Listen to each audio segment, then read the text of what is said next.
It helps both large corporations and small businesses with insurance, risk management, and employee benefits using the same values they've held true for over 30 years: knowledge, vision, accountability, and service. More information is at bmbinc.com.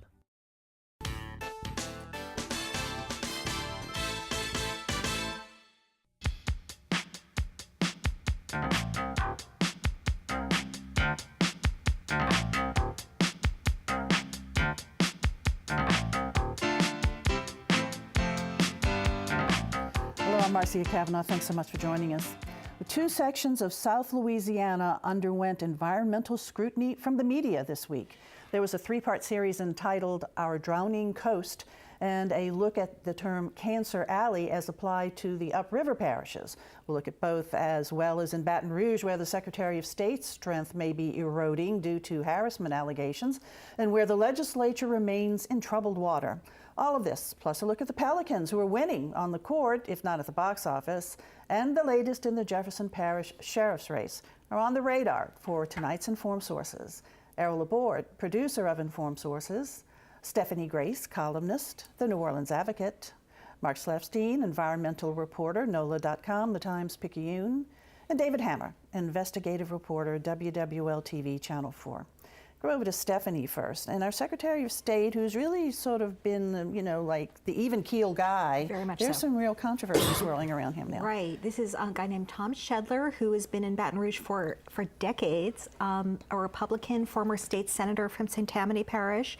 He was close to Jay Darden. When they were all term limited, they sought other jobs. Jay Darden, who now works for the governor, became Secretary of State and hired Tom Shetler to be his first assistant. When Jay Darden moved on to become Lieutenant Governor, Tom Shetler ran for the job and has been in the job, which basically entails overseeing elections in the state, so pretty important stuff, and also business records. Even-keeled, exactly. He's someone who's a Republican, but he's never really been an ideologue. And, in some other states, you've had secretaries of state who have really gotten involved in elections and maybe raised some questions. Tom Shetler has never done that. Good reputation, liked across the board, like good relationship with the governor. And suddenly, we don't know if he's going to be sticking around that long. There are calls for his resignation, and they came from the fact that there was a lawsuit filed by an employee, a longtime employee, claiming a pretty creepy, I have to say, if you believe her account, set of facts of sexual harassment. That he really pursued her. He sent her Valentine's Day cards calling her my sunshine, and flowers and some inappropriate things, and had his security monitor her and her boyfriends, and he bought a townhouse across from hers, and when she rebuffed him that he retaliated at the office, he gave her unfavorable assignments. So this is a lawsuit, it's allegations. What Tom Shetler said is he denied that, but he did say that they had a consensual relationship, which she denies. And it's been interesting to watch because, this is the first time this has come up with a really major political figure, I should say, there's John Besh, in Louisiana since the Me Too movement started. And I think we're really seeing how this has kind of changed the conversation some. And he was married, too, when he was married. He said they were separated. Right. So there have been some calls for him to step down. There have been, and again, I think, the first came the State Democratic Party, which you would expect, but I think the really interesting one was a Republican state senator named Sharon Hewitt, who is also from St. Tammany, from his Slidell, where they both represented, and someone who considered her a friend, but she's been a leader in trying to get the legislature to tighten up policies on sexual harassment in state government. And of course, the only other high-profile case we've had in this era has been an aide to the governor, so that's a Democrat. But this is a Republican, and she stood up and she said, you know what, he has to go. I mean, even if. And it's interesting, and then she was followed by the governor, and she was followed by several prominent female legislators, Helena Moreno being one of them, who's been very active on women's issues. Even she said she considers Tom Shetler a friend. I think this has been hard on people, that, not expected. It kind of reminds me of what happened in Washington with Al Franken, I have to say, that, this is someone who's popular among colleagues, but it really took, someone from his own party, so the female legislators from his own party, to start the ball rolling and say this is not tenable in this environment where people are starting to give accusers' stories more credence, even if things haven't been litigated, because often, it's often he said, she said. And, what Sharon Hewitt, Governor Edwards, and others are kind of hanging this on is, even if his version is true, that's still not acceptable. Because, I think we're starting to have a more sophisticated conversation about what, how power gets abused, a subordinate, employee relationship. There was someone in the governor's office also who had some Johnny controversy Anderson, around yes, him. who was a deputy chief of staff who was forced to resign. And again, I think that's another example of how things have shifted, because there have been some allegations about him back when he worked for Governor Blanco, and he was at Southern University. It involved people at Southern University, but he was on the staff of Governor Blanco. And John Bell Edwards hired him anyway. And then when new allegations surfaced, he let him go. And again, I think that's something that wouldn't happen now either. So what's the signal from Shetler, other than his saying it was thinking about it? People have been talking to him. Republicans, his allies, a number of his allies have said, he should have his day in court. On the other hand, even what he says that's not good. You can't do that. So I think he's dead. I don't see how you survive this once people from your own party are saying that and the governor is saying that. Okay. Well, so, and I have to say, I heard rumors of people looking at maybe being Secretary of State, so I think that's happening beneath the surface too. Okay, Steph, well, thanks for filling us in on that one. Sure. We're going to go over to Mark right now. And you guys, the Times-Picayune, NOLA.com Times-Picayune, you joined forces with the New York Times to try to get the word out there to an even broader audience about the state of our coast and the crisis that we're facing right now.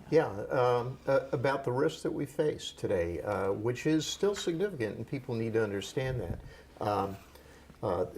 We did three stories. The main story was looking at Jean Lafitte, the small community on the West Bank that is not protected by the brand new levees that were built after Katrina.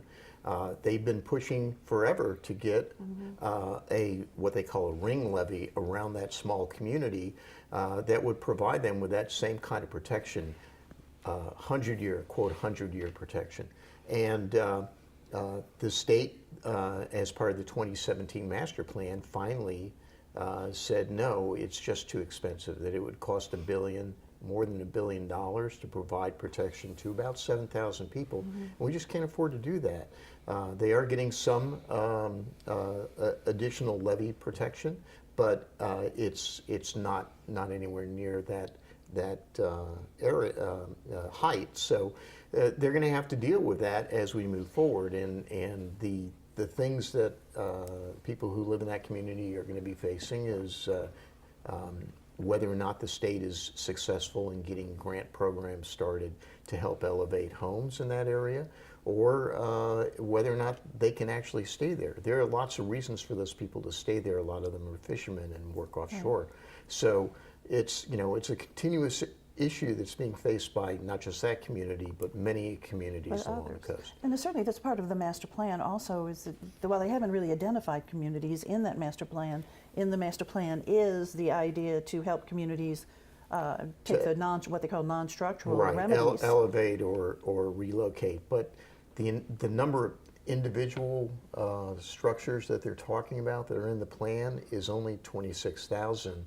And it's only $6 billion of the $25 billion that's set aside for structural stuff. The other thing that our articles looked at was resetting where we are in New Orleans. We did the 2002 series, Washing Away, before Katrina, that said, hey, our levees are too low. When Katrina hit, we found out, and they're also improperly built. After Katrina, the Corps of Engineers did a significant effort to figure out what went wrong with the levee system. They changed their rules nationwide on what a levee is. They also changed their view of what kind of hurricanes could be affecting us. But they also agreed to rebuild the system immediately to a level that was set by the National Flood Insurance Program, that 100-year level, which is really a storm surge that could be created by a hurricane that has a 26% chance of occurring within the life of a 30-year mortgage. I mean, that's just not what is adequate for a major metropolitan area. So the state has been looking at how to improve things, and their plan had been in 2012 to elevate the levee system by about 3 feet, and they thought that might give us 500-year protection, a significant level. That's above the 400-year storm that Katrina was, the way it hit the Mississippi Gulf Coast. Today, however, in 2017, the state recognizes that that 3 feet is barely enough to get us back up to 100-year level at the end of the 50-year period of the plan. So we're still in the same situation. So we have to figure out what we're going to do next. So that piece really does explore the what was done right after Katrina in terms of what the Corps did, and also emphasizes the fact that the Corps said this is the risk reduction system. We're not out of risk. Oh, absolutely. Right. And that's one of the things that I hope the public understands is that we're going to have to evacuate New Orleans for many hurricanes in the future. Most definitely anything that's a Category 3, we're out. Most likely Category 2. And in some instances, some areas are going to have to evacuate for Category 1. And I'm talking about areas within the levee system. And that's going to, the chance of that occurring is going to increase as we move forward in this century, because while the number of hurricanes is actually expected to drop because of climate change, the intensity of each individual hurricane is supposed to increase, maybe by 15%, but that's enough to kick you into another category by the end of the It's supposed to century. get bigger and meaner. You know, what this did is, as we said, you all partnered with the New York Times, so you really are getting this message out that this coast is in crisis and that it impacts the rest of the country. I mean, that's something that people who've been working to save the coast have been saying, that word needs to get out. Exactly. And the state's been saying that too. So the reality is that we and they both produced a special section in last Sunday's paper that dealt with this, and hopefully people nationwide will see what this risk is. The other issue is that, you know, this is to the New York Times' benefit because they're facing similar sorts of situations. The city of New York is looking at how to build a barrier project like our Lake Bourne barrier in the East River. And Miami is looking at ways to stop flooding all of the from East Coast, high right? tides that are coming up through the streets. Yeah. So it's a national problem. Definitely is, with sea level rise, and then of course we've been watching our coast sink and erode, and then the Roseau cane is the little scale on the Roseau cane. The Roseau cane holds the marshes in place. Could you address once and for all the football field? Because we always hear about the football field, and it's a different number every time. It is. Okay, so the U.S. Geological Survey does reviews of satellite photos every couple of years, in which they try to figure out how much land has been lost, and they sort of average that out over the years. And their most recent effort, which they did, that was published late last year, says that we are now losing about a football field of wetlands every 100 minutes, which was actually better than the previous, which was at about 35 minutes, something like that. But they also warned that there are reasons for that, and the key one is that we've lost a lot of our wetlands. So the wetlands that remain are on higher ground and are more difficult to get rid of. And they also warn that sea level rise is going to increase in the future, and it could also increase the speed in which it So occurs. I'm sure you guys are going to be continuing on this issue. Absolutely. Okay, we'll be looking for, because it's such a really crucial issue, and people really need to understand the importance of it. All right, thanks a lot, Mark. Over to Ian right now. Jefferson Parish Sheriff's race. What's the latest? Well, we're trying to look for key issues in this race, and the key issue is really experience. Each candidate claims that they have more experience than the other. They both have experience, but in different facets of the sheriff's office. There was a panel where they were asked, it was some of the panelists were from the NAACP, and they were asking about the president's suggestion that students should, or that teachers should be allowed to carry guns. And there was a difference of opinion on this. Joe Fortunato said that he had no objection, but he wasn't really crazy about the idea, but he had no objection. Whereas Joel Pinto said that John Fortunato said he was opposed to it and that he was worried about unintended consequences. There was also another panel, a little bit of discussion about traffic control. Of course, no one's against traffic control, and there seemed to be the feeling that they need to put more people back into traffic control. But there's not this one big divisive issue. One curiosity is that I think the biggest turnout in this election is going to be in Kenner, because Kenner has city elections that day. But the people in Kenner have their own police chief. I mean, they have their own police department. And so they'll have probably more of a voice in electing the sheriff of Jefferson Parish, even though they have their own law enforcement. Okay, a couple of more weeks in the race, right? Right. It's on what, 24th? 24th, yeah. Okay, thanks a lot, Errol. David, now you completed a series that you did looking at St. John Parish and chemical plant there. And, you know, over the years, this is what, in the 80s, that whole corridor started to be called Cancer Alley. Yeah. But is it?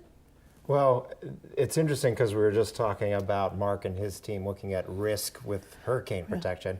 And what I started looking at was risk of getting cancer from exposure to air pollution at this plant in St. John the Baptist Parish. And if you look at what the EPA came up with recently, they found that it was by far the highest risk. And that was a huge new piece of information for people who've been talking since the 80s about exposure to air pollution because of all the chemical plants, 83 of them at least, that dot that whole area between Baton Rouge and New Orleans. But if you look at the LSU tumor registry data, which actually looks at not risk, but incidence of cancer and death rates from cancer, it is not higher than the statewide average. So it's made it difficult for people who live there and have been complaining about this for a long time. And it actually started with efforts from plant workers at a BASF plant that were locked out, who were complaining about how they were being treated, who started teaming with environmentalists and putting forward this idea of Cancer Alley, and it really stuck. And so now I wanted to take a look at, did it stick because of, you know, messaging and popularity and interest in that idea, or because it's really true? And it's hard to nail down because, you know, if you look at you know, the rates of actual cancer and you look at the death rates, it's hard to relate that specifically to one source of pollution. And the other problem is that the cancer registry or the tumor registry looks at things on a parish-wide level. And if you look at the areas right around the chemical plants, the EPA assessment of their risk is done on a neighborhood level called census tract. And so if you look at that and you see that there's this incredible risk in this very small area, but the only cancer data that's available is on a much larger parish-wide level, then the data doesn't really match up. So there's some developments this year. A new state law forces the tumor registry to report this on a census tract or neighborhood level. And so that's supposed to start coming out this year, and we're going to be taking a look at that and trying to assess if that gives you any more clarity on whether this risk that the EPA warns people about is really transferring into more illness. And so if that does happen, you say this year it could happen, will that be public information? Will people be able to access that information online or wherever? Yes, and it will be published in a report that they do every year at the LSU Tumor Registry. One of the complaints has been, do we know that they're getting the most complete data because of lack of funding? There have been reports from the legislative auditor about problems with funding for cancer research at the state level, including the tumor registry. So there's some people who are doubting the veracity or the robustness of their investigations to gather that data, but it's supposed to be very uniform. And there's one thing that you can't dispute, and that's never going to be challenged, and that's who dies. If you die, that's recorded, and if you die from a cancer, that's recorded. So it should be pretty clear cut, and I think if we get that data down to the neighborhood level, we'll be able to see something. The term Cancer Alley, should it be dropped or will it be continued, do you think? Or will this new data prove one way or the other? I hedged in my story because I wanted to, and you know, sometimes you're forced into that. I wanted to get a definitive answer, but you know, Mark and I were talking earlier. He and his colleagues and my former colleagues at the Times-Picayune did work on this dating back decades, and it's the conclusion. We're hoping that this data is more conclusive now. but still, you know, the need is still there for less emissions and cleaner air. Yes. I'd also suggest that just looking at cancer is not the correct thing to do. Right. You have to look at other major illnesses. Respiratory. That are, Respiratory, yeah. especially respiratory. Sure. Asthma is a key indicator of risk in that area, Right. and it's never looked Well, at. in those and the terms. exposure levels, risk levels are very high at the elementary school right next to this plant in St. John the Baptist Parish. And I talk to people, and the problem is that it's not collected in a standardized way.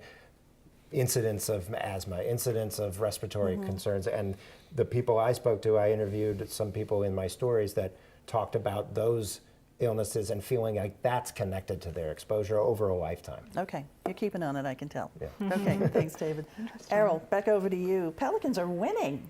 They're winning on the court. There's a little bit of concern they're not winning at the box office.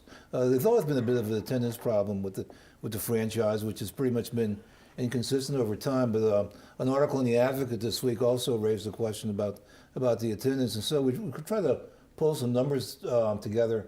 ESPN keeps track of this sort of thing, and this is there are 30 teams in the NBA, and you see the Pelicans are 26 right now, 16,000.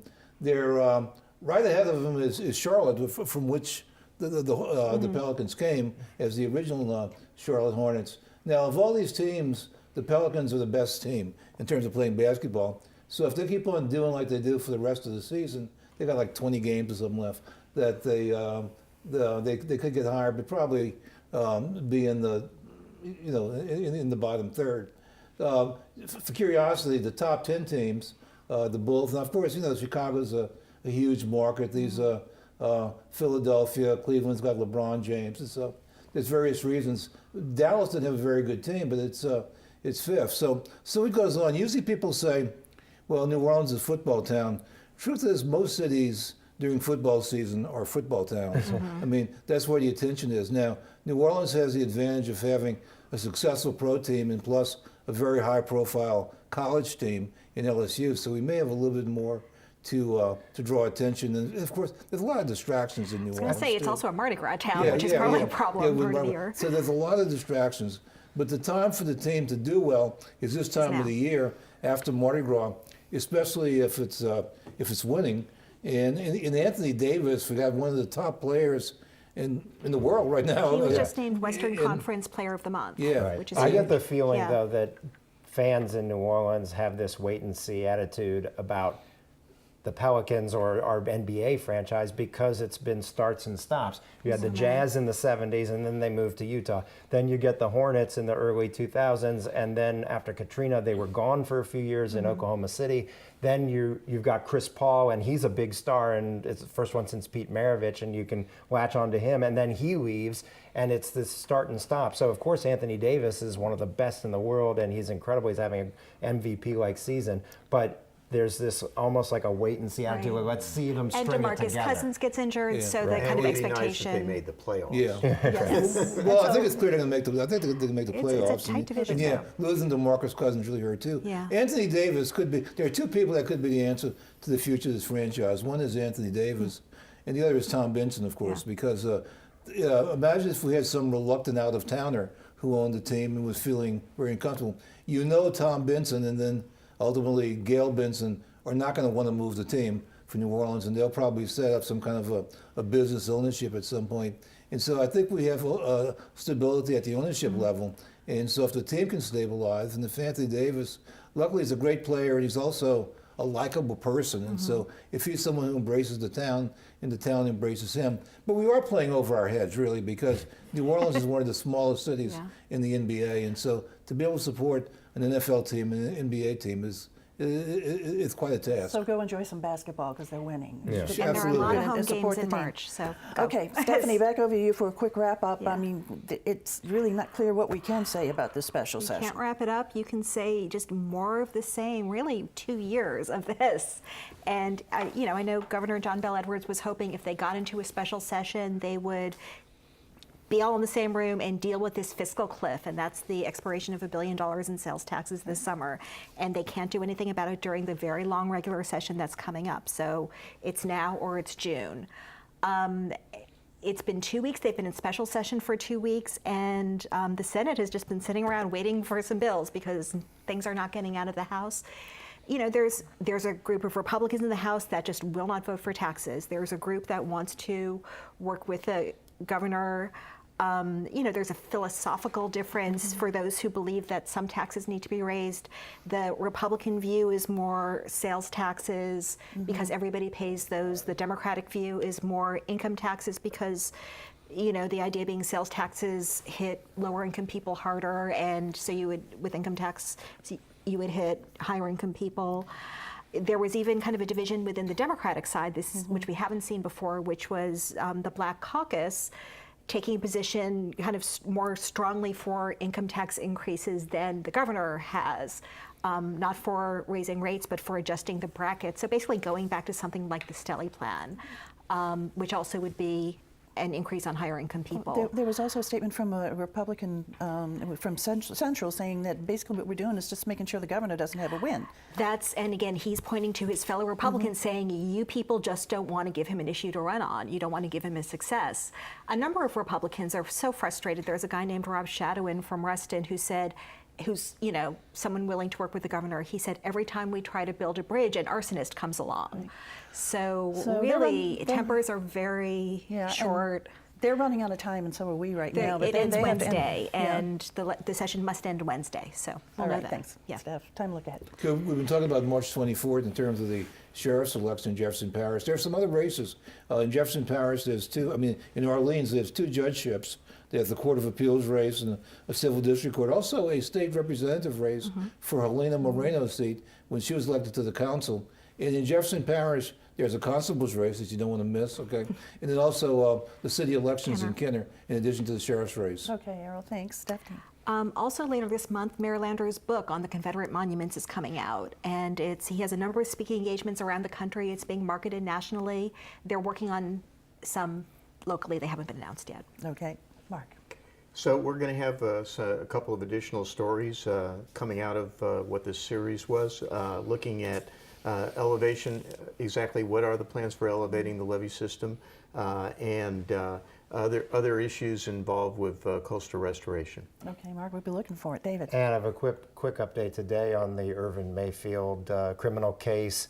He is, they took away his passport when he was indicted, and but he's asking to be able to go to Africa to perform at a jazz festival in South Africa in June, and the government opposes, so we'll see what happens. Okay. All right, guys, thanks a lot for being here. Thank you all for joining us, and of course we want to see you again next week for Informed Sources. Have a good evening.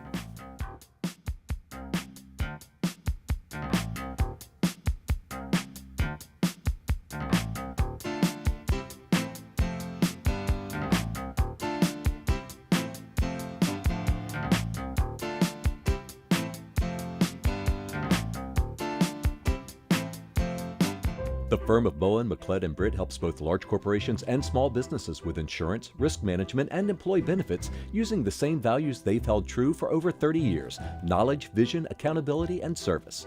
More information is at bmbinc.com.